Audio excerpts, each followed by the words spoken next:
So I wanted to show a couple of different ways to use a flame filter, and I know you were having some trouble with it, but hopefully one of these methods will work, and if not, you know where to find me. So with your image open, and you probably wouldn't necessarily want to use this one, but it's what I had open at the time, so we're going to go with it. The first thing you want to do is create a new blank layer, and I'm going to go ahead and rename it to flame so I know what's what, because I like to be organized. And then I'm going to get the pen tool. And I know the pen tool drives some people crazy, and when you're starting out, it can be really annoying, but let's just go through the process, and then I'll show some other ways to do it. First thing you want to do is draw your path. Once you get the path you want, just hit the escape key. And now, making sure that layer is still selected, I'm going to go over to the Paths panel, and I want to make sure my work path is selected.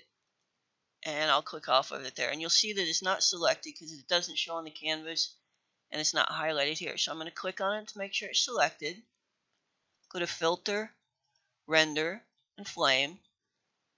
And you come in and adjust all your settings as necessary and say OK. And that's all there is. Now you can still see the path. I'm just going to click off to deselect. It's still there, but it's deselected. Come back to the Layers panel. I'll turn off the image and you can see that the flame is there. And you can pick it up and move it around and duplicate it and whatever you want to do. Another option I just thought of while I was doing this is maybe you created your path and it wasn't quite right. One thing you could do is with that flame layer selected is right click, convert to smart object, or filter, convert to smart filter, and then go to filter and liquify, and then you can start manipulating your path however you want to do it. I'm not going to go into too much detail because that's not the point, but it is a way to tweak your flame if you wanted to, and because it's a smart filter, you can turn it on off, you can edit it, and you can just full on delete it if you want to. I'm going to delete that flame layer and add another new blank layer. Now another way to do this if the pen tool really does make you insane is we can use a brush tool. So I'm going to hit B for the brush tool. I'm going to select a hard round brush, the second one in, and you can set your size accordingly, knowing that the bigger you make it, the bigger your path is going to be. And the color you use really doesn't matter because this is just to make a selection. And I'm going to draw, pretend that's the path I want.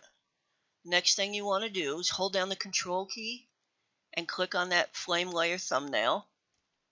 And you can see by the marching ants, it makes a path out of the brushstroke you just did. I'm going to hit the delete key to get rid of that white because I don't really need it. I just want the selection. Now I'm going to come over to the Paths panel, and down at the bottom I want the middle icon, fourth in from the left, fourth in from the right, and it says make work path from selection. I'll click that, and now I have a path. And for many people that's much easier. And then from this point we just go on like we did before with that work path selected, filter, render, flame. And obviously it says warning, this is longer than 3000 pixels. It's only going to show so much in here, and it may take longer depending on your system setup. Click off to see the path, and there you go. I'm going to go back into the layers panel, turn that one off, add another blank layer. Another option you could use the shape tool, either one of the regular shapes, a custom shape tool. I'll select the ellipse tool, come up top, make sure that it's set to path, and then I'll just draw an ellipse. Now I have my path again. Come back to the Paths panel, work path selected, go to filter, and the last filter you used will be up top, so if you had your settings in and you like those, you can just click there. So that's another option. You could also, if you have Illustrator files with different shapes or paths or whatnot, you could bring those in as a path and use them. If you have EPS files, you could bring them into Photoshop and use those.